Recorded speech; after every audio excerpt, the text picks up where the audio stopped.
Hello and welcome back on college NTD. उम्मीद करता हूं कि आप सब लोग ठीक होंगे और अच्छे से अपनी पढ़ाई कर रहे होंगे। आज के इस लेक्चर में हम डिस्कस करेंगे हमारा जो बीए फर्स्ट सेमेस्टर का जो पॉलिटिकल साइंस है, इसका लेक्चर नंबर 2। और आज के लेक्चर का टॉपिक है that is perspectives on politics.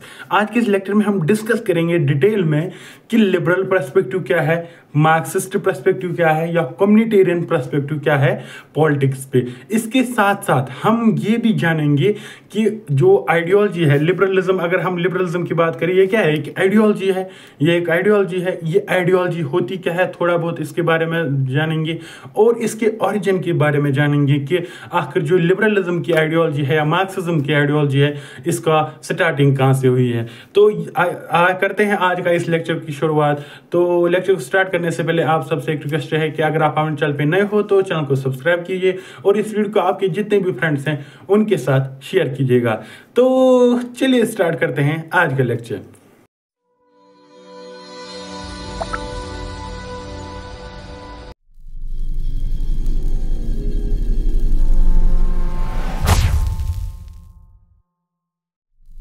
तो जैसे मैंने अभी बोला आपको कि जो ये टॉपिक है पर्सपेक्टिव्स ऑन पॉलिटिक्स, ये एक वैसा टॉपिक है जिसमें हमें जो ये लिबरल पर्सपेक्टिव है इसको जानने से पहले हमें ये जानना पड़ेगा कि लिबरलिज्म होता क्या है या मार्क्सिज्म क्या होता है या कम्युनिटेरियनिज्म क्या होता है। जैसे एग्जांपल मैं देता हूं, अगर आपको मेरे दिमाग के बारे में जानना होगा, मेरी व्यूज क्या है, मेरी सोच क्या है, मेरी सोच के बारे में जानना होगा कि जो अयाज सर है ये क्या सोचता है, तो आपको पहले ये जानना पड़ेगा कि अयाज सर का नाम, अयाज सर कहाँ से आता है, ये क्या करता है, ये पढ़ता क्या है, ये किसने क्या पढ़ा है। इट मीन आपको पहले मेरे बारे में जानना पड़ेगा, उसके बाद आप मेरी सोच को जान पाओगे। इसी तरह अगर हमें पर्सपेक्टिव्स पढ़ने हैं उससे पहले हमें समझना पड़ेगा कि लिबरलिज्म है क्या, मार्क्सिज्म की है क्या, कम्युनिटेरियनिज्म है क्या। You understand? अगर हम इसका स्टार्टिंग करें तो पर्सपेक्टिव्स ऑन पॉलिटिक्स। पर्सपेक्टिव क्या होता है? पर्सपेक्टिव होती है ओपिनियन, सोच, कि मैं क्या सोचता हूं किसी चीज के रिलेटेड। इसी तरह जो लिबरलिज्म की आइडियोलॉजी है, ये इसकी क्या व्यू पॉइंट है, इसकी क्या सोच है किसके रिलेटेड, पॉलिटिक्स के रिलेटेड। हमारे डिस्कशन की शुरुआत होती है divine rights theory. Medieval times पे एक थ्योरी बहुत ज्यादा पॉपुलर हुई थी, that is divine rights theory. Divine rights theory में क्या था कि उस टाइम पे भी जो सोसाइटी थी उस पे कौन रूल कर रहा था? किंग रूल कर रहा था। मगर लोग बोलते थे कि किंग को किसने राइट दिया, किंग को किसने बनाया। यहाँ पे चर्च का बहुत ज्यादा इंपॉर्टेंस था। चर्च बोलता था कि जो किंग है आप पे रूल करता है, ये रिप्रेजेंटेटिव है किसका? गॉड का। इट मीन इसको गॉड ने बनाया है किंग, इसको गॉड ने ये राइट दिया है कि ये आप पे रूल करे। क्या करे? रूल करे। और जो ये सिस्टम था इसमें लोगों के पास ड्यूटीज होती थी कि किंग ने बोलता था कि लोगों को ड्यूटीज है, लोगों की रेस्पॉन्सिबिलिटीज है कि वो अपनी जो सोसाइटी है इसकी तरफ अपना योगदान दे और इसके बेनिफिट के लिए काम करे। इट मीन्स यहाँ पे राइट्स की अभी बात कुछ नहीं हो रही थी। आपको समझ आएगा आगे आगे। जो ये किंग का चल रहा था राज, ये बहुत टाइम के लिए पॉलिटिकल ऑब्लिगेशन के लिए किया जाता था। पॉलिटिकल ऑब्लिगेशन का मतलब था ताकि लोग सोसाइटी में स्टेबिलिटी रहे। स्टेबिलिटी मीन्स कि जो किंग जो भी लॉ बनाएगा लोग उसको फॉलो करेंगे ताकि स्टेबिलिटी रहे। क्योंकि अगर ऊपर कोई आप पे कंट्रोल नहीं कर रहा होगा तो ये तो जाहिर सी बात है कि अनस्टेबिलिटी आती है, लोग एक दूसरे पे फिर अटैक करने लगते हैं, एक दूसरे को वायलेंस स्टार्ट होता है। ये जो तरीका था ये पॉलिटिकल ऑब्लिगेशन का तरीका था। मगर जब बहुत टाइम तक इनका रूल चला, किंग का रूल चला, इसके बाद इसका बेटा बना, उसके बाद उसका बेटा बना, यहाँ पे कुछ क्रिटिकल माइंडेड लोग आए। बहुत टाइम तक कुछ क्रिटिकल माइंडेड लोग आए। उन्होंने बोला कि अगर किंग को गॉड ने अपना रिप्रेजेंटेटिव बनाया है, इट मीन्स किंग को गॉड ने अपना रिप्रेजेंटेटिव रखा है जमीन पे ताकि आप लोगों पे रूल करो, जो ये लोग हैं इन पे रूल करो, तो जो इसका बेटा है उसको तो किंग ने बनाया, उसको तो गॉड ने नहीं ये राइट दिया कि आप रूल करो। इट मीन्स यहाँ पे जो आइडियोलॉजी है, लोगों की सोच है, वो चेंज होने लगी। क्योंकि जो चर्च बोलता था, चर्च बोलता था कि डिवाइन राइट्स थ्योरी, किंग को किसने रिप्रेजेंटेटिव बनाया? गॉड ने। मगर चर्च की कुछ बातें झूठी साबित होने लगी। जैसे चर्च बोलता था कि जमीन फ्लैट है, मगर जब गैलीलियो या बाकी जो हमारे साइंटिस्ट आए, उन्होंने नई नई इनोवेशंस की, वहां पे पता चला कि जो चर्च बातें बोल रहा है वो पूरी तो सच नहीं है। इसलिए लोगों की थिंकिंग हुई। उससे क्या हुआ, कुछ थिंकर्स आए, उन्होंने बोला नहीं भाई, जो ये जो सोसाइटी बनी है, जो हमारी स्टेट बनी है, या गवर्नमेंट जो है, गवर्नमेंट को लोगों ने बनाया है। इन्होंने the social contract theory. Social contract theory में ये बोला गया कि जो लोग हैं, लोग एक दूसरे, सोसाइटी जो बनी है, सोसाइटी, इसको लोगों ने बनाया है थ्रू अ कॉन्ट्रैक्ट, एक दूसरे के साथ म्यूचुअल एग्रीमेंट करके इन्होंने सोसाइटी बनाई है। और इन्होंने ही बनाई है गवर्नमेंट, गवर्निंग बॉडी बनाई अपने लिए इन्होंने क्या बनाई? एक गवर्निंग बॉडी। और जो लोग हैं, अगर लोग इतने कैपेबल हैं कि वो गवर्नमेंट भी कौन बना रहे हैं? लोग। इस थ्योरी के अकॉर्डिंग, सोशल कॉन्ट्रैक्ट थ्योरी के अकॉर्डिंग, लोग क्या बना रहे हैं? गवर्नमेंट बना रहे हैं। लोगों ने अपने रिप्रेजेंटेटिव चुने हैं। स्टेट को किसने बनाया है? लोगों ने। जब लोग इतना सोच सकते हैं, वो अपना अच्छा भला सोच सकते हैं, क्या उनको कुछ राइट्स नहीं मिलने चाहिए? क्या उनके कुछ हुकूक नहीं होने चाहिए? तो यहां से आइडियोलॉजी जनरेट हुई कि लोगों को कुछ राइट्स होने चाहिए, लोगों पे रेस्ट्रिक्शंस कम होनी चाहिए, लोगों पे पाबंदियां कम होनी चाहिए। जो हमारी लिबरलिज्म की आइडियोलॉजी है, ये भी यही बोलती है कि रिस्ट्रिक्शंस को कम करो, जो एक इंसान की चॉइसेस को बढ़ाओ, उसके राइट्स की तरफ ध्यान दो। तो मैंने अभी बोला ना कि लिबरलिज्म एक आइडियोलॉजी है। आइडियोलॉजी कैसे है, यहां से आपको पता चलता है। आइडियोलॉजी क्या होती है? सेट ऑफ आइडियाज, जिसमें बहुत सारे आइडियाज होते हैं। यहां पे एक आइडिया क्या है कि इंसान की रिस्ट्रिक्शन उसको कम करो, उस पे पाबंदियां कम करो। दूसरा क्या है? उसकी चॉइसेस को बढ़ाओ, इट मीन उसको खुला छोड़ दो, उस पे पाबंदियां मत डालो। दूसरा थॉट है। तीसरा थॉट है कि उसकी जो राइट्स हैं, इंडिविजुअल राइट्स हैं, उनको इंपॉर्टेंस दो। इट मीन यहां पे जब सेट ऑफ आइडियाज मिलते हैं तब एक आइडियोलॉजी बनती है। इसी तरह होता है लिबरलिज्म का जन्म, ऑरिजिन जो लिबरलिज्म है। अब हम आगे इसको डिस्कस करेंगे डीपली कि क्या बोला जाता है इसमें और इसके पर्सपेक्टिव्स क्या है पॉलिटिक्स पे।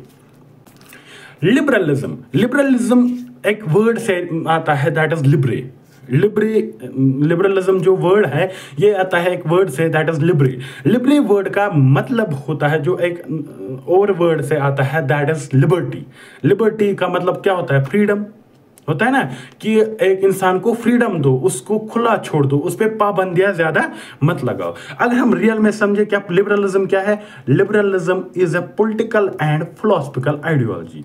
मैंने अभी बोला था ये क्या है? आइडियोलॉजी। अगर ये आइडियोलॉजी है तो इसमें क्या होंगे? सेट ऑफ आइडियाज, इसमें बहुत सारे आइडियाज होंगे। जब बहुत सारे आइडियाज मिलते हैं तब वो बनाते हैं एक ideology that emphasises individual freedom. जो किसको इंपॉर्टेंस देते हैं? जो लिबरलिज्म की आइडियोलॉजी है, यहां पे किसको इंपॉर्टेंस दी जाती है? फ्रीडम को, कि इंसान को फ्रीडम दो, इंसान को बांधो मत आप। इक्वालिटी, सोसाइटी में इक्वालिटी होनी चाहिए, हर एक जो सोसाइटी का इंडिविजुअल है वो बराबर है। And the importance of reason and progress. ये मिथ्स पे भरोसा नहीं करते हैं, जैसे बिलीफ्स पे भरोसा नहीं करते, ये बोलते हैं रीजन, एविडेंस पे फोकस करते हैं, एंड प्रोग्रेस, सोसाइटी की प्रोग्रेस पे फोकस किया जाता है, इंपॉर्टेंस दी जाती है इस आइडियोलॉजी में। It advocates for limited government, ये बोलते हैं, लिबरलिज्म की आइडियोलॉजी है, यहां पे बोला जाता है कि एक जो गवर्नमेंट है, इसको किसने बनाया है? लोगों ने बनाया है, इसलिए इसका रोल इंसान की जिंदगी में कम होना चाहिए, लिमिटेड गवर्नमेंट होनी चाहिए। इट मीन्स गवर्नमेंट ऐसे रिस्ट्रिक्शंस ज्यादा नहीं करनी चाहिए, किन पे? लोगों पे। Rule of law and the protection of individual right.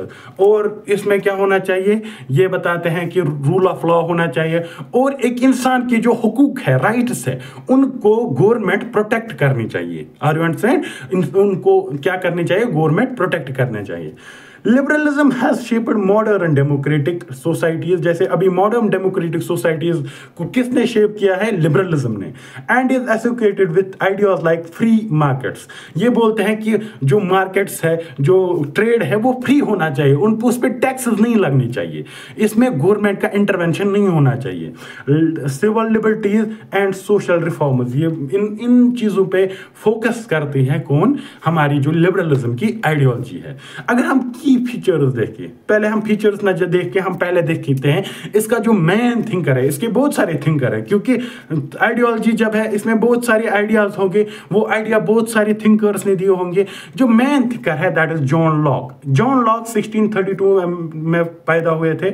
ये कहाँ इसको बोला जाता है? फादर ऑफ लिबरलिज्म भी। क्या बोला जाता है? Father of liberalism. ये एक इंग्लिश फिलोसफर थे या पॉलिटिकल थिंकर भी थे। एक फिलोसफर है और पॉलिटिकल थिंकर थे जॉन लॉक है। और इसके जो आइडियाज है कि इसने ही बोला था, इंडिविजुअल के राइट्स की बात की थी, गवर्नमेंट लिमिटेड होना चाहिए एंड सोशल कॉन्ट्रैक्ट। इसने ही बोला था कि सोसाइटी क्या बनी है? सोशल कॉन्ट्रैक्ट के थ्रू, जो मैंने अभी आपको समझाया। और इसका बहुत इंपॉर्टेंट रोल माना जाता है किस आइडियोलॉजी में? लिबरलिज्म की आइडियोलॉजी में। अगर हम वापस आए की फीचर्स पे, पहला फीचर है इंडिविजुअल लिबर्टी। लिबरल जो थिंकर है ये बोलते हैं कि एक इंसान को लिबर्टी मिलनी चाहिए, उसको फ्रीडम मिलनी चाहिए, उस पर रेस्ट्रिक्शन ज्यादा नहीं होनी चाहिए। पहला तो ये आइडिया है। दूसरा है इंडिविजुअल सेंटर्ड, कि ये बोलते हैं पूरे सोसाइटी पे आप फोकस मत करो, आप कम्युनिटी पे फोकस मत करो, आप एक इंडिविजुअल पे फोकस करो। इट मीन्स एक इंडिविजुअल के राइट्स पे फोकस करो, उसकी जो फ्रीडम है उस पे फोकस करो। It means it is individual centred ideology. तीसरा क्या है? That is capitalist economy. Capitalist economy का मतलब क्या है? जब लोगों की लिबरलिज्म क्या बोलता है? लिबरल जो थिंकर है ये क्या बोलते हैं कि आप मार्केट या ट्रेड जो है, बिजनेस है, उस पर टैक्स मत लगाओ। इट मीन्स जब टैक्स नहीं लगेगा तो जो इकोनॉमी बनेगी वो कैपिटलिस्ट इकोनॉमी बनेगी। कैपिटलिस्ट होते हैं बिजनेसमैन, जो जिनके पास कुछ कैपिटल होता है, फिर वो इन्वेस्ट करते हैं, उससे कुछ पैसे बनाते हैं। Are you understand? यही बोला जाता है लिबरल आइडियोलॉजी का। और इसको मैं इसलिए डिफाइन कर रहा हूं या कैपिटलिस्ट इकोनॉमी को, क्योंकि आगे जो आने वाली जो आइडियोलॉजी है मार्क्सिज्म, जिसमें मार्क्सिस्ट पर्सपेक्टिव्स आपको पढ़ने हैं, मार्क्सिज्म का जन्म इसी से हुआ था। नई आइडियोलॉजी जब बनी थी फिर जो आफ्टर लिबरलिज्म, वो इसी का रीजन था कि लिबरलिज्म ने बोला था कि टैक्स मत लगाओ, फ्री इकोनॉमी को फोकस किया था। फोर्थ है लिमिटेड स्टेट। जो गवर्नमेंट है उसका रोल लिमिटेड होना चाहिए, उसका रोल ज्यादा एक इंसान की जिंदगी में नहीं होना चाहिए। वो ये बोलते हैं कि गवर्नमेंट का रोल इतना ही होना चाहिए कि वो एक इंसान को प्रोटेक्शन दे और उसके राइट्स को बचाए। सिंपल में ओपेसिड और ट्रेडिशनल सुपरस्टिशंस ये अपोज करते हैं, ये भरोसा नहीं करते हैं ट्रेडिशनल्स पे या सुपरस्टिशंस पे। Are you understand? और ये बोलते हैं डेमोक्रेसी की इंपॉर्टेंस है, क्योंकि डेमोक्रेसी में क्या है, लोगों का एक बहुत इंपॉर्टेंट किरदार होता है। इसके बाद आप देखते हैं पर्सपेक्टिव्स ऑन पॉलिटिक्स। जी लिबरल जो थिंकर है या लिबरलिज्म की जो आइडियोलॉजी है, ये क्या सोचते हैं कि जो पॉलिटिक्स के रिलेटेड, ये क्या बोलते हैं पॉलिटिक्स क्या है, पॉलिटिक्स पे अपनी इनकी सोच क्या है पॉलिटिक्स पे। पहला बोलता है इंडिविजुअल राइट्स एंड फ्रीडम। जो कोर आइडिया है पॉलिटिक्स, ये बोलता है politics should be prioritize protecting individual rights. ये बोलते हैं कि जो पॉलिटिक्स है, पॉलिटिक्स क्या करनी चाहिए, या गवर्नमेंट है वो क्या करनी चाहिए, वो करने चाहिए एक इंसान के जो लिबर्टीज है उनको प्रोटेक्ट करनी चाहिए, उनको बचानी चाहिए। एंड ऑटोनॉमी, उस पे फोकस करनी चाहिए, एक इंसान की ऑटोनॉमी और उसकी जो लिबर्टीज है उनको प्रायोरिटाइज करनी चाहिए, एक इंसान के जो राइट्स है उन पे फोकस करनी चाहिए। एंश्योरिंग पर्सनल फ्रीडम्स, जो एक इंसान की जो पर्सनल फ्रीडम्स है उसको मिलनी चाहिए, like freedom of speech, religion and expression. जो पर्सनल फ्रीडम्स है ये एक इंसान को मिलनी चाहिए, इस पे फोकस होना चाहिए गवर्नमेंट का, ताकि क्या होने चाहिए, और इसकी जिंदगी में जो गवर्नमेंट है उसका मिनिमल इंटरफेरेंस होना चाहिए, जिसमें लाइक स्टेट और सोसाइटी, जो स्टेट क्या है, एक गवर्नमेंट ही है, गवर्नमेंट का मिनिमम कम कम रोल होना चाहिए, इंटरफेरेंस होनी चाहिए किसमें, एक इंसान की जिंदगी में। उसको फ्रीडम दो यार, उसको ऐसे छोड़ो, उस पर ज्यादा पाबंदियां मत लगाओ। ये बोलते हैं पहला आइडिया है। Second idea is limited government, जो मैंने अभी बोला कि role of the government should be restricted to function as essential for maintaining law. ये बोलते हैं कि गवर्नमेंट का रोल इतना ही होना चाहिए। क्या होना चाहिए कि ये लॉ ऑर्डर को मेंटेन करे, जस्टिस को देखे कि इनजस्टिस ना हो रही हो, भेदभाव ना हो रहा हो सोसाइटी का। इतना ही है काम इसका, किसका, स्टेट का, और ज्यादा इसका काम नहीं है। Avoid concentration of power to prevent टेनरी चेक्स एंड बैलेंस। ये बोलते हैं कि एक इंसान को उसको आप खुला छोड़ दो, उसको फ्रीडम दो, उस पे गवर्नमेंट अपनी ज्यादा इंटरफेयर नहीं करने चाहिए, उसकी जिंदगी में ज्यादा इंटरफेरेंस नहीं होना चाहिए। बस गवर्नमेंट का काम क्या है कि एक सोसाइटी में लॉ एंड ऑर्डर मेंटेन करो और जस्टिस को वेरीफाई करो कि जस्टिस, भेदभाव मत हो रहा है। और ये क्या करते हैं, allow individuals and markets to operate freely within the framework of law. और ये बोलते हैं कि जो ट्रेड है, जो बिजनेस है, मार्केट्स है, जो मार्केट्स हैं, उन पे टैक्स नहीं लगना चाहिए, उनको फ्रीली आप ऑपरेट करने दो। आप इतना देखो बस कि इनजस्टिस, इनइक्वालिटी मत हो रही है। बस ये गवर्नमेंट का काम है, गवर्नमेंट को कोई टैक्सेस नहीं लगाने चाहिए। तीसरा जो पर्सपेक्टिव है लिबरलिज्म का, that is social contract theory, जो मैंने अभी आपको पढ़ाया कि जो एक स्टेट है ये डिजर्व करती है और अथॉरिटी क्यों, from the consent of the governor, from the consent of the governor. It means कि पॉलिटिक्स को देखा जाता है as a voluntary agreement among individuals to establish a government that protects their rights. ये बोलते हैं कि जबकि गवर्नमेंट को किसने बनाया, लोगों ने ही, तो लोगों ने एग्रीमेंट करके गवर्नमेंट को बनाया है, तो गवर्नमेंट का क्या हक बनता है कि वो लोगों पे रेस्ट्रिक्शन करे, लोगों पे पाबंदियां लगाए। Are you understand? बस गवर्नमेंट का काम यही होना चाहिए कि वो प्रोटेक्शन दे और उनके राइट्स को प्रोटेक्ट करे, जो इंसान के राइट्स है उनको प्रोटेक्ट करे। जैसे हमारे जो थिंकर मैंने अभी बोला, John Locke emphasized that government should serve the people and can be changed if they violate rights. It means John Locke जो मैन थिंकर ये भी बोलते हैं कि गवर्नमेंट को चाहिए कि वो लोगों के लिए काम करे, लोगों की बहबूदी के लिए, बेनिफिट के लिए काम करे। और अगर वो कोई गवर्नमेंट ऐसी आए जो लोगों के लिए काम नहीं करते हैं और उनके राइट्स को वायलेट करते हैं, तो उसको हम चेंज कर सकते हैं। जो फोर्थ पर्सपेक्टिव है, that is rule of the law. Politics को देखा जाता है should be within legal framework where laws apply equality all. ये बोलते हैं कि जो लॉज हैं, जो रूल्स हैं, वो सब पे एक तरीके से अप्लाई होने चाहिए। इट मीन्स लॉज इक्वल होने चाहिए हर एक के लिए। मतलब अगर मुझ पे जो लॉ लगेगा वही दूसरे इंसान पे भी लगेगा। हर एक इंडिविजुअल जो सोसाइटी में है उस पे सेम लॉज लगेंगे। Focus on no one including political leaders is above the law. ये बोलते हैं कि जो पॉलिटिकल लीडर भी है, पॉलिटिकल लीडर्स है, वो भी लॉ के ऊपर नहीं है, वो भी कानून के ऊपर नहीं है। Ensure justice. और ये क्या, इसमें क्या देखा जाता है कि जस्टिस हो, जो मैंने अभी बोला आपको, भेदभाव ना हो, accountability and transparency in governance. ये बोलते हैं कि रूल जो है वो जस्टिस के साथ होना चाहिए, भेदभाव नहीं होना चाहिए, और अकाउंटेबिलिटी होनी चाहिए, और ट्रांसपेरेंसी के साथ रूल होना चाहिए, गवर्नेंस होनी चाहिए एक स्टेट की या एक सोसाइटी की। और फिफ्थ जो पर्सपेक्टिव है, that is democracy and pluralism.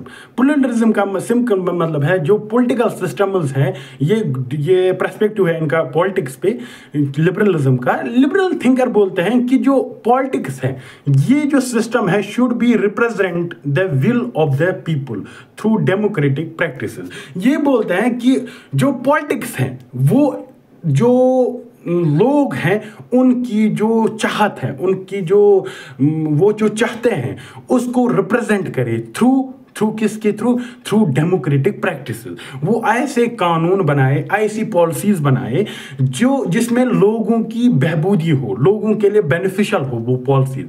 Free and fair elections बोलते हैं कौन? लिबरलिज्म।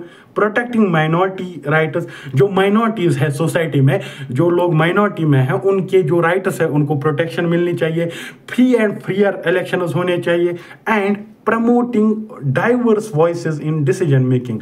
ये बोलते हैं कि जो डिसीजन मेकिंग है उसमें डाइवर्स वॉइसेस होने चाहिए। इट मीन जो डिसीजन मेकिंग है उसमें बहुत सारे जो एक इंडिविजुअल है उसका भी इंपॉर्टेंस होनी चाहिए, उसका भी योगदान होना चाहिए। सिक्स्थ जो पर्सपेक्टिव है that is equality and justice. Are you understand? Equality and justice, जो मैंने अभी बोला, politics should aim to ensure equal rights and opportunities for all individuals। ये बोलते हैं कि पॉलिटिक्स का काम क्या है? पॉलिटिक्स का एम ही यही है। पॉलिटिक्स ये देखना चाहिए कि इक्वल राइट्स मिल रहे हैं सबको जो सोसाइटी में लोग हैं उनको इक्वल राइट्स मिल रहे हैं कि नहीं, यह है काम असली पॉलिटिक्स का। And opportunities for all individual, और जो सोसाइटी में अपॉर्चुनिटीज है, अपॉर्चुनिटीज का मतलब जैसे जॉब्स है, जॉब नौकरियां जो है वो हर एक इंसान को सेमली वो अपॉर्चुनिटी मिलनी चाहिए। Are you understand? फोकस क्या है? Classical liberalism emphasises equality and opportunity, जो मैंने अभी आपको बोला है फिर से वही है। इसमें अगर हम अब आगे चले, सेवंथ पर्सपेक्टिव क्या है? अब आप बोलोगे कि इतना लॉन्ग क्यों है सर, इतने ज्यादा पॉइंट्स क्यों हैं? क्योंकि अगर आपको लॉन्ग क्वेश्चन आ गया ना, ये पर्सपेक्टिव्स ऑन पॉलिटिक्स, ये आ सकता है लॉन्ग क्वेश्चन, तो आपको वहां पे लिखना पड़ेगा, क्योंकि वहां पे 400 वर्ड्स लिखने पड़ते हैं आपको। इसीलिए मैंने थोड़े ज्यादा पॉइंट्स लिए ताकि आपको आसानी हो आंसर लिखने में। सेवंथ जो पॉइंट है that is free market and economic liberalism. क्या है?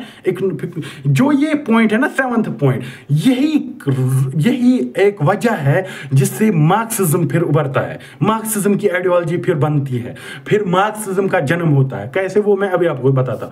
जो लिबरलिज्म आइडिया है या लिबरल जो थिंकर है वो बोलते हैं कि इकोनॉमिक फ्रीडम मिलनी चाहिए, complements political freedom, minimal government होनी चाहिए, interface in markets to allow free trade and competition. जो मैंने अभी बोला कि गवर्नमेंट का कोई भी इंटरफेरेंस नहीं होना चाहिए, किसमें? ट्रेड में या बिजनेस में कोई भी इंटरफेयर नहीं होना चाहिए, फ्री मार्केट्स होने चाहिए।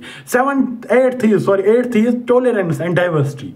Politics should create an environment where different beliefs, cultures and values coexist।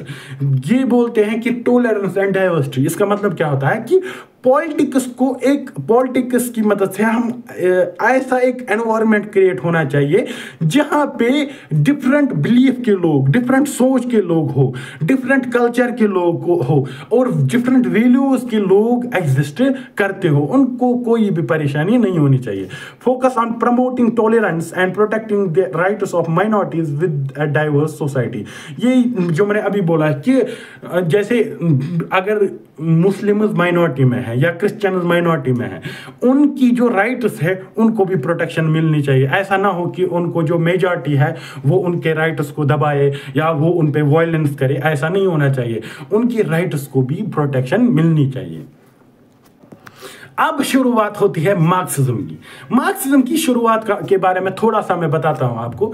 जब हमने अभी देखा कि लिबरलिज्म की सोशल कॉन्ट्रैक्ट थ्योरी के मदद से बोला गया कि सोसाइटी बनी है, सोसाइटी में क्या हुआ, लिबरलिज्म ने बोला कि आप रिस्ट्रिक्शंस को खत्म करो, बिजनेस जो ट्रेड है उस पे आप टैक्सेस मत लगाओ, उस पे मॉनेटरी पॉलिसीज मत बनाओ, उस पे आपका गवर्नमेंट का इंटरफेरेंस नहीं होना चाहिए, किस पे? मार्केट्स पे या बिजनेस पे। सिंपली जब ये होने लगा कि गवर्नमेंट ने इंटरफेयर ही नहीं किया, किसमें इंटरफेयर नहीं किया? बिजनेस में या ट्रेड में इंटरफेयर नहीं किया, तो जो बिजनेसमैन है कैपिटलिस्ट थे। कैपिटलिस्ट का मतलब होता है जिसके पास कुछ पैसा हो, कैपिटल हो, वो फिर उस कैपिटल को इन्वेस्ट करता है और उससे फिर पैसे बनाता है, उससे फिर क्या बनाता है? पैसे बनाता है। आप सोचिए, मैं आपको समझाता हूं सिंपल में। देखो, अगर एक बिजनेसमैन है, उसके पास 10 रुपए हैं, उसने उन 10 रुपए को कहीं पे इन्वेस्ट किया है, बिजनेस में लगाया। क्या लगाया?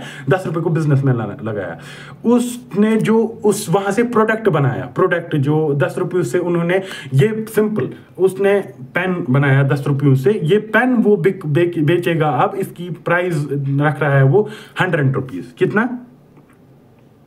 100 रुपीज। Are you understand? उसने, उसके पास 10 रुपए थे, उसने पेन बनाया, एक पेन। ये मैं एग्जांपल दे रहा हूं आपको ताकि आपको समझे कि मार्क्सिज्म की शुरुआत कहां से हुई थी। एक कैपिटलिस्ट है या बिजनेसमैन जो है, उसके पास कुछ पैसे हैं, उसने उनसे एक पेन बनाया, 10 रुपए हैं एग्जांपल के तौर पर। उसके पास 10 रुपए हैं, उसने पेन बनाया, उसने उस पेन को 100 रुपीज में मार्केट में बेच दिया। इट मीन इसके पास कितने पैसे अब बच गए? 19 रुपीज इसको प्रॉफिट है कि नहीं? 90 रुपए इसको प्रॉफिट है। ये एक एग्जांपल है, आप समझिएगा थोड़ा। 90 रुपये उसको प्रॉफिट है। अब वो ये 90 रुपये से फिर 9 पेन बनाएगा। क्या बनाएगा? 9 पेन बनाएगा, और उन 9 पेन से फिर वो 90 रुपीज कमाएगा। इट मीन्स जो उसकी जो वेल्थ है, उसके पास जो वेल्थ है, उसमें इंक्रीज होता रहेगा।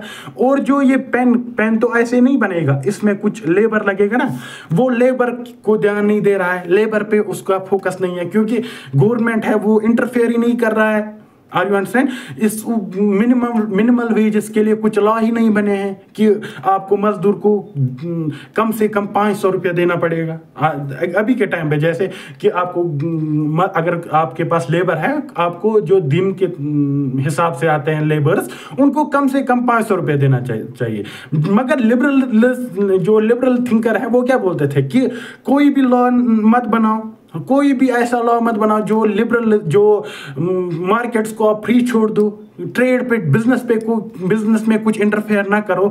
इससे क्या हुआ? जो कैपिटलिस्ट्स हैं, जो पैसे वाले लोग हैं, जो बिजनेसमैन हैं, वो अमीर से अमीर होते गए, और जो गरीब है, जो वर्किंग क्लास है, जो मजदूर है, वो गरीब से गरीब होते रहे, उतने ही रहे। मतलब उनको एक दिन का रोजी रोटी का होता था, और दूसरे दिन उनको फिर काम करना पड़ता था, सोचना पड़ता था, क्योंकि कैपिटलिस्ट्स को पता था कि अगर हम इनको ज्यादा पैसे देंगे, ज्यादा वेजेस देंगे, तो ये तो कल काम पे नहीं आएंगे। इसलिए उनको मिनिमल वेजेस देते थे, बहुत कम वेजेस देते थे। इससे क्या हुआ? इससे एक नई आइडियोलॉजी का जन्म होता है, जिसका जो फाउंडर मेन थिंकर कौन है? Karl marks.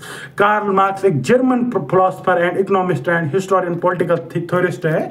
इसने बोला कि जो इसने एक नई थ्योरी दी, नई एक फिलॉसफी दी। उसमें क्या बोला कार्ल मार्क्स ने बोला कि जो कैपिटलिज्म है, जो कैपिटलिस्ट्स है, ये क्या करते हैं? यही हमारी सोसाइटी को कंट्रोल करते हैं, यही गवर्नमेंट को कंट्रोल करते हैं, और इनकी वजह से हमारे जो वर्किंग क्लास है, गरीब लोग हैं, मजदूर हैं, उनके साथ एक्सप्लॉयटेशन होता है। अब हम समझते हैं इसको डिटेल में कि मार्क्सिज्म क्या है। थोड़ा और जान आपको समझ आया होगा कि मार्क्सिज्म की आइडियोलॉजी क्यों उभर आई। Marxism is a political, social and economic theory developed by Karl Marx. ये एक थ्योरी दी थी किसने? कार्ल मार्क्स ने। Karl Marx and Friedrich Engels in 19th century में एक थ्योरी देते हैं Karl Marx and Friedrich Engels. वो इस थ्योरी में it provides a framework for understanding history, society and economics, focusing on class struggle and conflict between working class, जिनको proletariat बोलते थे उस टाइम पे, and the owning class, bourgeois। जो ये थ्योरी दी थी कार्ल मार्क्स ने, कार्ल मार्क्स क्या बोलता था? कार्ल मार्क्स बोलता था कि जो सोसाइटी है, जो हमारी जो सोसाइटी है, यहाँ पे क्लास स्ट्रगल हो रही है। क्या हो रही है? Class struggle. इट मीन्स ये कन्फ्लिक्ट है यहाँ पे किन के दरमियान? प्रोलिटरेट्स के दरमियान। एक मिनट आपको मैं अच्छे से समझाता हूँ। प्रोलिटरेट्स कौन किनको बोलता था? वो जो गरीब है, वर्किंग क्लास है, उनके दरमियान। एंड बुर्जीज किनको बोला जाता था? Owning class means capitalist class. जो कार्ल मार्क्स का आइडिया यही था कि जो अमीर है, जो ये बिजनेसमैन है, उन्होंने क्या किया है, वो जुल्म करते हैं, वो वायलेट करते हैं, वायलेशन करते हैं किन पे, गरीब लोगों पे, वर्किंग क्लास पे। Are you understand? और क्या होना चाहिए, जो ये कैपिटलिस्ट है इनको खत्म करना चाहिए, इनके जो स्ट्रक्चर्स है उनको उखाड़ फेंकने चाहिए और एक क्लास लेस सोसाइटी बननी चाहिए। ये आइडिया था कार्ल मार्क्स का। किसका? कार्ल मार्क्स का। अगर हम की आइडिया देखें मार्क्सिज्म की, पहला आइडिया है class struggle. Society is divided into classes based on economic status. Karl Marx बोलता था कि सोसाइटी डिवाइड हुई है किस में? क्लासेस में। सोसाइटी डिवाइड हुई है क्लासेस में based on economic status. It means Karl Marx बोलता था कि सोसाइटी में जो डिवीजन है, ये जो अलग अलग ग्रुप्स बने हैं सोसाइटी में, ये किसके बिहाव पे है? एक इंसान के इकोनॉमिक स्टेटस के बिहाव पे। ये डिफाइन करता है एक इकोनॉमिक स्टेटस इंसान का कि वो किस ग्रुप में रहेगा सोसाइटी में। Are you understand? The rich bourgeoisie control resources. ये बोला है कि जो रिच लोग हैं, अमीर लोग हैं, जो बिजनेसमैन हैं, जिनको बुर्जीज बोलता है कौन? Karl Marx. कंट्रोल रिसोर्सेज, ये क्या करते हैं? ये रिसोर्सेज को कंट्रोल करते हैं and exploit the poor proletariat for labour. ये बोलता है कि ये लोग एक रिसोर्सेज को, जो है, जो वेल्थ है सोसाइटी में, उसको कंट्रोल करते हैं और एक्सप्लॉइट करते हैं, जुल्म करते हैं किन लोगों पे? जो वर्किंग क्लास है, जो मजदूर है। उनको क्या बोलता था कार्ल मार्क्स? प्रोलेटरेटियन क्लास, प्रोलेटरेट बोलता था कार्ल मार्क्स उनको।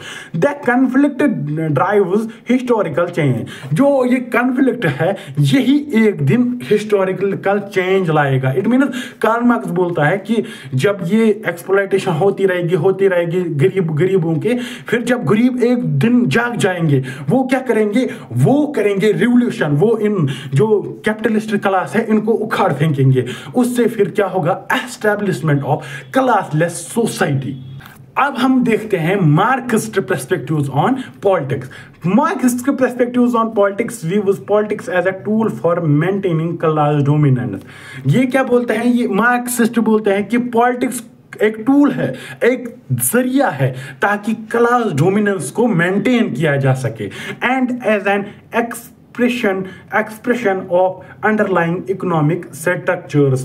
According to Marxist theory, politics cannot be understood in isolation. It is deeply rooted in the economic foundation of society. Marxist क्या बोलते हैं कि इकोनॉमिक को, अगर आपको इकोनॉमिक को समझना होगा, अगर आपको पॉलिटिक्स को समझना है, तो आपको समझना पड़ेगा इकोनॉमिक फाउंडेशन ऑफ सोसाइटी की। सोसाइटी की में जो ग्रुप्स है, डिफरेंट ग्रुप्स है, उनको कैसे बांटा गया है इकोनॉमी के तौर पर, वेल्थ के बिहाव पे। Are you understand? इसको आप, पॉलिटिक्स को आप इकोनॉमिक फाउंडेशन के साइड लाइन करके नहीं समझ सकते हो। Here are key aspects of Marxist perspective. अगर हम मार्क्सिस्ट पर्सपेक्टिव की बात करें कि ये पॉलिटिक्स को कैसे देखते हैं, पहला बोलते हैं Marxist politics as a reflection of economic structures based on superstructure. ये क्या है भाई साहब? मार्क्सिस्ट बिलीव करते हैं that economy determines all the aspects of society.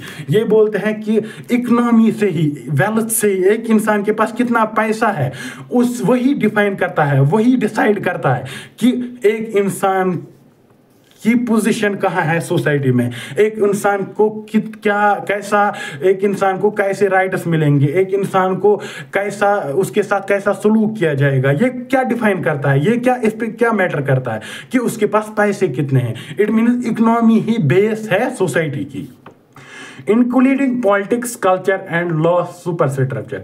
ये बोलते हैं कि सारे जो एस्पेक्ट्स है सोसाइटी में, वो इससे तय होते हैं, इससे डिफाइन होते हैं कि एक इंसान के पास पैसे कितने हैं। इट मीन्स वेल्थ ही सब कुछ डिसाइड करता है, जैसे politics, culture and law super structure.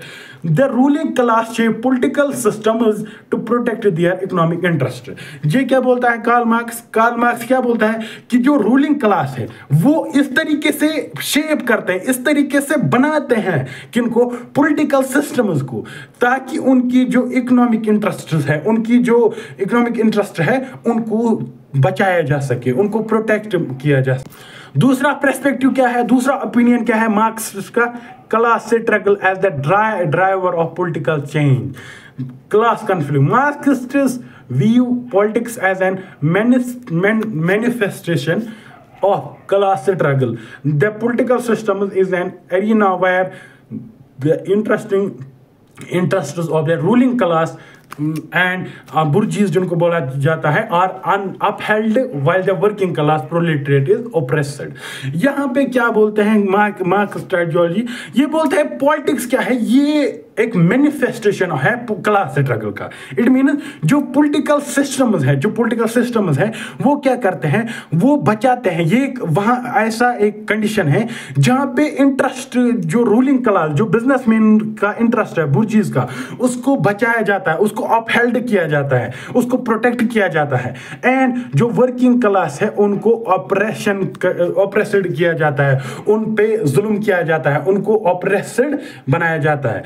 Marxists believe that political system cannot be neutral but inherently favors the ruling class। ये बोलता है कि जो political system है वो न्यूट्रल नहीं है, वो किसको फेवर करते हैं, वो फेवर करते हैं रूलिंग क्लास को। रूलिंग क्लास कौन बोलता है, कौन है रूलिंग क्लास? है बिजनेसमैन, जो कैपिटलिस्ट्स है।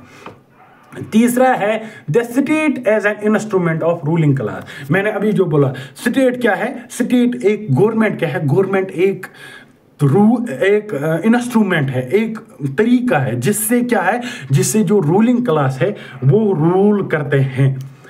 Marxist argues that the state exists to protect the interest of ruling class। जो मैंने अभी बोला, स्टेट इसलिए बनाई गई है ताकि जो इंटरेस्ट है किनका, रूलिंग क्लास का, उसको प्रोटेक्ट किया जाए। For example under capitalism the state enacts laws that protect private property, regulate the economy and control the working class. यहाँ पे अगर हम एग्जांपल देखें, जैसे कैपिटलिज्म की जो आइडियोलॉजी है, अंडर कैपिटलिज्म जो स्टेट है वो ऐसे ही लॉज बनाते हैं जिससे जो प्राइवेट लाइक लॉज कैसे बनाते हैं जिससे प्रोटेक्ट हो, प्राइवेट प्रॉपर्टी प्रोटेक्ट हो, जैसे रेगुलेट द इकोनॉमी, या जो कंट्रोल है वर्किंग क्लास पे वो बना रहे। इट मीन्स जो पॉलिटिक्स है, मार्क्सिस्ट देखते हैं कि स्टेट जो है, गवर्नमेंट जो है, ये एक टूल है, ये एक इंस्ट्रूमेंट है जो क्लास स्ट्रगल या जो वर्किंग, जो हमारा कैपिटलिस्ट क्लास है, जो अपर क्लास है, उनका रूल को बरकरार रखने के लिए एक जो हमारी जो स्टेट है ये एक टूल है। सिंपल में अगर हम वो बोर तो हो गई हो गया आप, क्योंकि अभी 38 मिनट्स तक ये लेक्चर अभी तक चला, तो आपको थोड़ा पेशेंस से काम लेना पड़ेगा, क्योंकि आपको अगर ये कॉन्सेप्ट समझने होंगे, क्योंकि आगे भी जब से सेकंड सेमेस्टर में जाओगे आप, थर्ड में, फोर्थ, फिफ्थ में, हर एक सेमेस्टर में आपको ये देखने मिलेगी कि लिबरलिज्म क्या होता है, मार्क्सिज्म क्या होता है एंड कम्युनिटेरियनिज्म क्या होता है। इसलिए थोड़ा बहुत अगर आपको यहाँ पे क्लियरिटी मिले, आपको क्लियर हो ये कॉन्सेप्ट, तो आपको उस टाइम पे कुछ इतना ज्यादा मेहनत करने की जरूरत नहीं है, आपको उतना समझने की जरूरत नहीं है। अब हम देखते हैं third, that is communitarianism. Communitarianism social and political philosophy that emphasizes the importance of community. अब ये और एक political and social and political philosophy है। ये किसको पे जोर देते हैं, ये बोलते हैं जो कम्युनिटेरियन जो फिलोसफर्स है, ये बोलते हैं कम्युनिटी पे फोकस करो, एक कम्युनिटी पे फोकस करो in the functioning of political life, in the analysis of evolution of political institution. ये बोलते हैं कम्युनिटी पे फोकस करो, कम्युनिटी को साइड लाइन आप मत करो, क्योंकि कम्युनिटी से ही एक इंसान की जो बिलीफ्स है, जो एक इंसान शेप लेता है, कहाँ से, एक कम्युनिटी से ही। And the understanding human identity and well being. ये बोलते हैं कि अगर आपको वेल बीइंग करना है, आपको जो लोग हैं उनके लिए बेनिफिट पहुंचाना है, तो आप एक कम्युनिटी को बेनिफिट पहुंचाओ, वो सारे लोगों को बेनिफिट पहुंच जाएगा। और ये भी बोलते हैं कि जो एक इंसान की आइडेंटिटी है, एक इंसान की आइडेंटिटी है, वो शेप होती है कम्युनिटी की वजह से। It arose in 1980s as a critique of two prominent philosophical schools. Contemporary liberalism, which seeks to protect and enhance personal autonomy and individual rights as a part through the activity of government. देखो ये जो identity है, मैंने पहले भी आपको बोला कि अगर कुछ नई आइडियोलॉजी या नई सोच उभर के आती है सोसाइटी में, तो उसका कुछ रीजन होता है, उसका कुछ बैकग्राउंड होता है।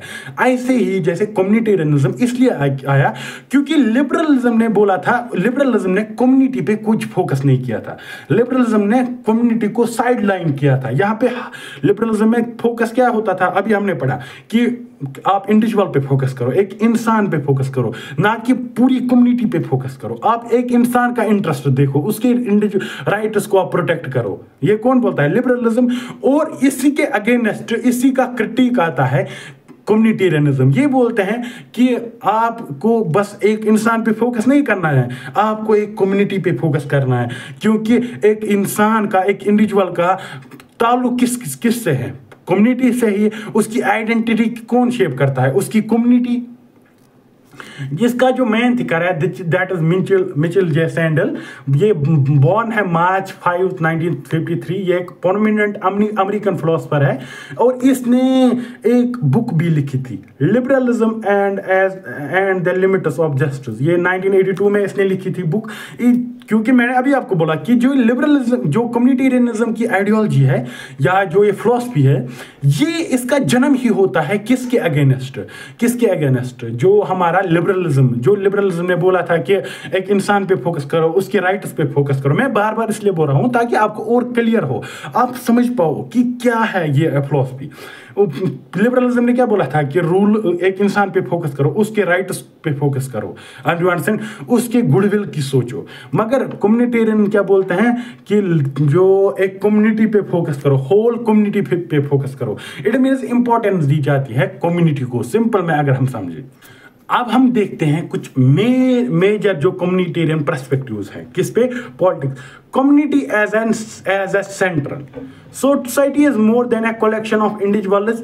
Communities shape identities and provide meaning of people lives. ये क्या बोलते हैं? ये बोलते हैं कि सोसाइटी ये इतना ही नहीं है कि ये कलेक्शन ऑफ इंडिविजुअल्स है। Are you understand? Society collection of is more than, ये इसके अलावा भी कुछ है। कम्युनिटी एक इंसान की आइडेंटिटी को शेप करता है और उसको प्रोवाइड करता है मीनिंग टू पीपल लिव। एक इंसान की जिंदगी का मतलब जो होता है वो प्रोवाइड कौन करता है? उसकी community. Political decisions should consider the needs and values of the community. ये बोलते हैं कि जो डिसीजन लिए जाएंगे, पॉलिटिकल जो डिसीजन होंगे, वहाँ पे कंसिडर मिलनी चाहिए किनको? Needs and values of community. एक इंसान के एक इंडिविजुअल की नीड्स नहीं, ये बोला जाता है, फोकस यहाँ पे है किस पे? होल कम्युनिटी पे। एक इंसान के जो पॉलिटिकल डिसीजंस लिए जाएंगे, जैसे पॉलिटिकल पॉलिसीज जो बनाई जाएगी, वहां पे फोकस होना चाहिए किन पे? Needs and values of whole community, not just an individual preference. एक इंसान को प्रेफरेंस नहीं मिलनी चाहिए, होल जो कम्युनिटी है उसको फोकस में रखा जाना चाहिए। क्रिटिक टू लिबरलिज्म, जो मैंने अभी बोला, इसका जन्म भी होता है क्रिटिक टू लिबरलिज्म से ही। Critic liberalism often prioritize individual rights and freedom at the expense of social conclusion and share values. जो लिबरलिज्म है हमारा, वो फोकस करता है कि इंडिविजुअल के राइट्स को, उसकी फ्रीडम्स पे, उसके जो प्रोटेक्शन ऑफ राइट्स है उस पे फोकस किया जाता है, एक इंसान पे फोकस किया जाता है, एक इंडिविजुअल पे फोकस किया जाता है। मगर कम्युनिटेरियंस बोलते हैं कि rights must be balanced with the responsibilities of to the community. ये बोला जाता है हमें राइट्स को बैलेंस करना पड़ेगा with the responsibilities of the community, with the responsibilities of the community. Moral foundations and of politics. Politics is not just about power and interest. ये बोलते हैं कि पॉलिटिक्स बस इतना ही नहीं है कि पावर है, इंटरेस्ट है, इतना ही नहीं है politics, but also about promoting A shared moral vision and ethical life. ये बोलते हैं पॉलिटिक्स का ये भी काम है, इतना ही नहीं है कि वो पावर मेंटेन रखे, अपना इंटरेस्ट मेंटेन रखे या लोगों को इंटरेस्ट को प्रोटेक्ट करे, इतना ही काम नहीं है। तो क्या है भाई? तो है प्रमोटिंग ए शेयर्ड मॉरल विजन। जो सबका विजन हो, एक कम्युनिटी की जो सोच है उसको प्रमोट करनी चाहिए। कौन जो पॉलिटिक्स है उस वहां पे क्या होना चाहिए, promotion of shared moral vision. एक होल कम्युनिटी की जो सोच है उसको प्रमोशन मिलनी चाहिए and ethical life. Fourth is cultural and historical context. Policy and governance should respect and reflect the cultural and historical traditions of a society.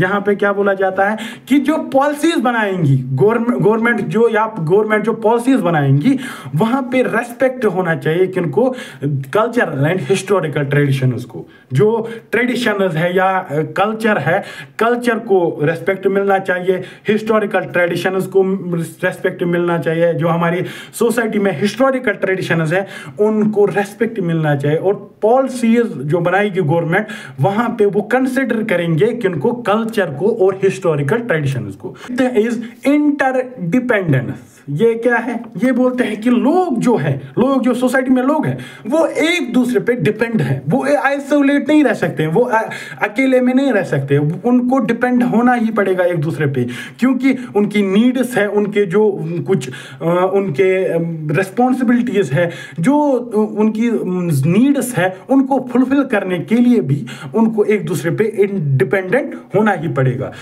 इसलिए political जो स्ट्रक्चर्स है वो क्या करे, वो प्रमोट करे interconnectedness rather than fostering isolation. It means कि isolation पे आप फोकस मत करो, आप फोकस करो, पॉलिटिक्स का फोकस होना चाहिए किस पे, इंटरकनेक्टेडनेस पे।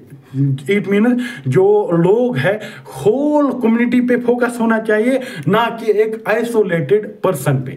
आशा करता हूं, उम्मीद करता हूं कि आप लोगों को ये जो तीनों कॉन्सेप्ट है मैं समझा पाया। अब थोड़ा बहुत हम फिर से इनको रिपीट करेंगे, रिवाइज करेंगे लास्ट में।